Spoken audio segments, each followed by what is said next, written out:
नमस्कार, मी मनोहर पवार. TV1 मराठीवर सर्वांचं स्वागत आहे. माझ्या समवेत जाडरबाबला येथील बहुजन नेते माननीय विठ्ठल पुजारी या ठिकाणी उपस्थित आहेत. गेले अनेक वर्षे या पूर्व भागातील शेतकऱ्यांच्या समस्या सोडवण्यासाठी ते सातत्याने प्रयत्न करत आहेत. 6 महिन्यापूर्वी संपूर्ण तालुक्याचा दौरा पण त्यांनी केला होता. त्या शेतकऱ्यांच्या समस्या जाणून घेतल्या होत्या. कुठल्या गावामध्ये काय समस्या आहेत, कुठल्या गावामध्ये रस्त्याची कामं पेंडिंग आहेत, कुठल्या गावामध्ये शेतकऱ्यांना अडचणी आहेत, डाळिंब बागाची काय परिस्थिती आहे, द्राक्ष बागाची काय परिस्थिती आहे, म्हैसाळ योजनेच्या पाण्याची काय परिस्थिती आहे, लाईट वेळेवर येते किंवा नाही, शासकीय अधिकारी गावात येतात का नाही, याची संपूर्ण माहिती त्यांनी त्यावेळी घेतली होती. एक हाडाचा कार्यकर्ता, एक शेतकऱ्यासाठी काम करणारा कार्यकर्ता म्हणून या पूर्व भागामध्ये त्यांची ख्याती आहे. ते विठ्ठल पुजारी माझ्या समेत उपस्थित, त्यांना आपण विचारूया. विठ्ठल, नमस्कार. नमस्कार. सध्या गेल्या अनेक वर्षे तुम्ही एक सामाजिक कार्य म्हणून या भागामध्ये काम करतायत आणि वेगवेगळ्या समस्या सध्या, त्यातील एक समस्या म्हणजे शेतकऱ्याच्या विजेची समस्या आहे. काही ठिकाणी कनेक्शन दिले जात नाहीत, काही ठिकाणी सौर ऊर्जा घ्या असं शासनाचं म्हणणं आहे. काय परिस्थिती आहे त्याची, काय सांगता येईल तुम्हाला? आपल्या जत तालुका पहिल्यापासून दुष्काळ आहे आणि दुष्काळ असल्यामुळे शेतकऱ्याच्या पहिल्यापासून हालच आहे. हाल असला तर पण त्यात आता या सरकारनं आपल्याला योग्य रीतीनं निर्णय काय घेईना. त्या पातळी आपल्याकडे जत तालुका दुष्काळ असल्यामुळे आमचे बोर 700-800 फुटावर बोर आहे. त्या शेतकऱ्याच्या परिस्थिती कसं बेडगा लागले म्हणलं तर ते सौर ऊर्जा आपल्याला चालत नाही. का माहिती आहे का, आमची बोर पातळी खाली आहे. त्यामुळे सौर ऊर्जा आपल्याला जत तालुका असू दे, आटपाडी तालुका असू दे, या भागात नदीकडेच्या पातळी वर असते, आपण खेळे आहे, आपल्या जत भागात पातळी खाली आहे. त्यामुळे सौर ऊर्जेचा आपल्याला काही शेतकऱ्याला काही उपयोग होत नाही, ही मुद्दा. आणि सौर ऊर्जेचं कसं माहिती आहे का, दिवसाभर आपल्याकडं आता या पावसाळा वातावरणामुळं ते हवामान एकदम सूर्यप्रकाश आपल्याला पडत नाही आणि त्यावेळी ती सूर्यप्रकाश पडला तरच ती मोटर आपल्याला चार्ज होते, नाहीतर चार्ज आपल्याला होऊ शकत नाही. त्यामुळे शेतकरीचा हाल होते आणि पिण्याच्या पाण्याच्या टंचाई पूर्ण परत वाढते. एक शेतकऱ्याला रानात असतोय, त्याला पाणी सौर ऊर्जेतनं पाणी आपल्याला बाहेर निघत नाही. त्यामुळे या शेतकरीचा परिस्थिती बिकट येणार आहे. या सरकारनं मला विनंती आहे, या सरकारनं योग्यश्री रीतीनं काही रीतीनं त्या शेतकरीची त्याला कसं पाणी काढील आई विचार न करता, आज वीज असलं तर आपल्याला काढू शकतोय. आता नवीन भरायला लागलो आपण, कोटेशन घेत नाही, कंपल्सरी सौर ऊर्जा तुम्ही घ्यायला पाहिजे म्हणते. तरी ह्या सौर ऊर्जा आपण घेतलं सर शेतकऱ्याचे काय प्रश्न सुटत नाही. आपल्याला कमिशनच पाहिजे. कमिशन दिलं तर कुठंतरी शेतकरी जगतोय. अशा ह्या प्रकारे ह्या सरकार वागतंय. पहिल्या काळामध्ये कसं होतं, आपल्याला शेतीमध्ये कसलं आपल्याला राष्ट्रवादी होतं, त्या काळामध्ये शरद पवार होतं. शेतकऱ्याला डाळिंबीचं आपल्याला व्यवस्थितली तिने आपल्याला हे दिलं, अनुदान दिलं. मग त्याच्यावर आता अनुदान पण आम्हाला भेटत नाही शेतकरीला. सर्वसाधारण आपल्याला कागद मिळत होती आणि त्याचे काय म्हणते ते एकदम शेततलावाचं त्यांच्याकडनं भेटत होतं आपल्याला, प्लॅस्टिक कागद भेटत होतं.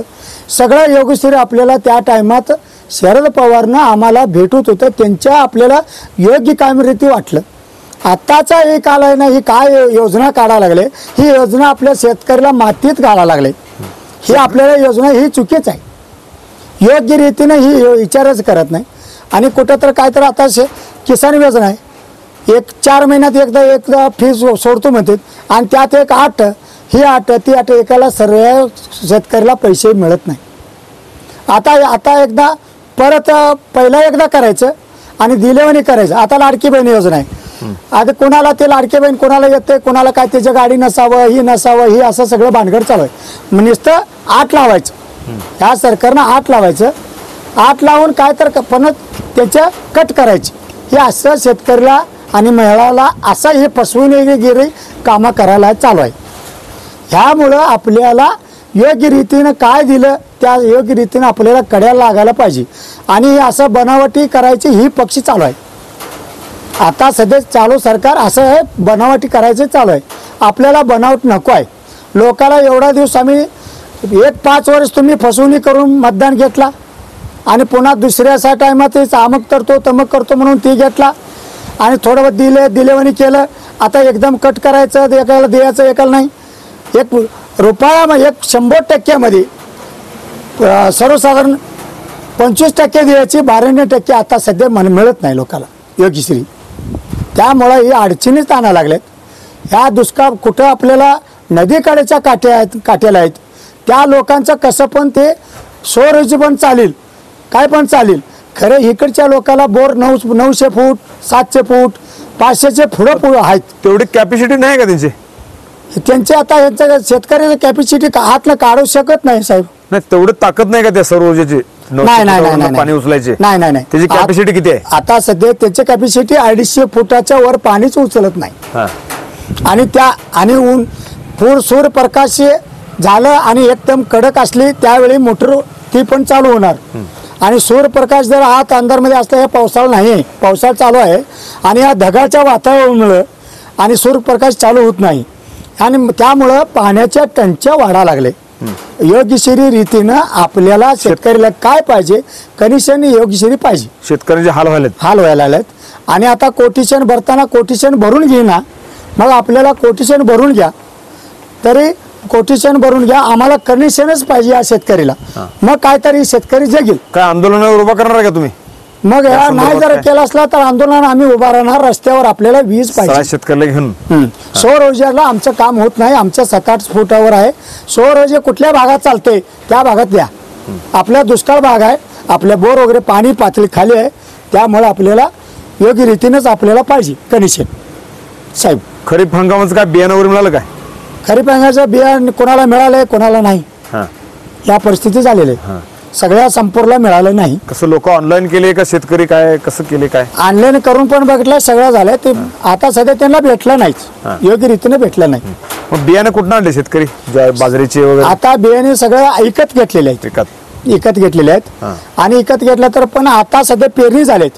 मका पेरणी झालेत पाऊस झाल्यामुळे आणि पाणी आता जरा जरा पाणी आहे आणि त्या बोरचं पाणी उचलायला आता सध्या साथ नाही.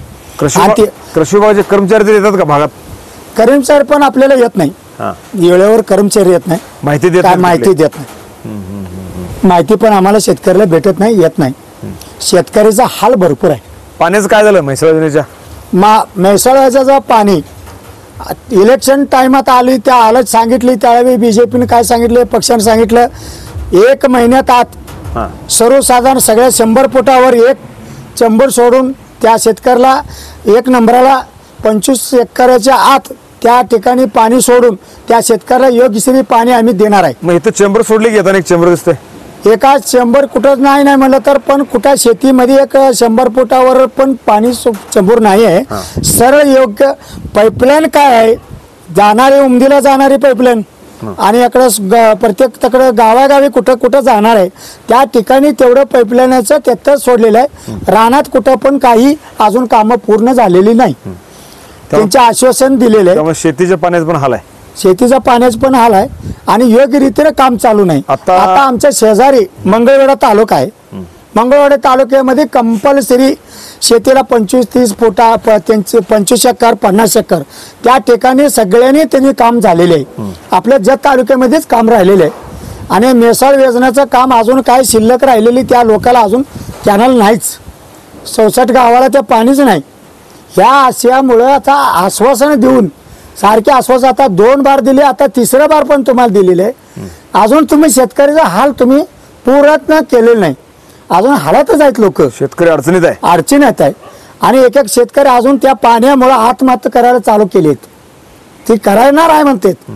अरे योग्यश्री शेतकऱ्याचा तुम्ही जत तालुका असू दे आटपाडी तालुक्याची दुष्काळ तालुक्यात कुठे आहे ते योग्य रीतीने तुम्ही काम करून आपल्याला द्या.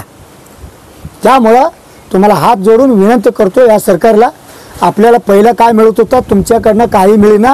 तुम्ही फसवेगिरी करू नका. माणसाला बोलवून तुम्ही मतदान घेत आहे हे असं आपल्याला नको आहे. शेतकरी जगवण्यासाठी तुम्ही प्रयत्न करा एवढं मी सांगतो. ओके धन्यवाद. हे होते माझ्या समवेत जत भागातील बहुजन नेते माननीय विठ्ठलाना पुजारी. शेतकऱ्याच्या संपूर्ण समस्या त्यांनी या ठिकाणी कथन केलेल्या आहेत. धन्यवाद. Press the bell icon on the video and never miss another update.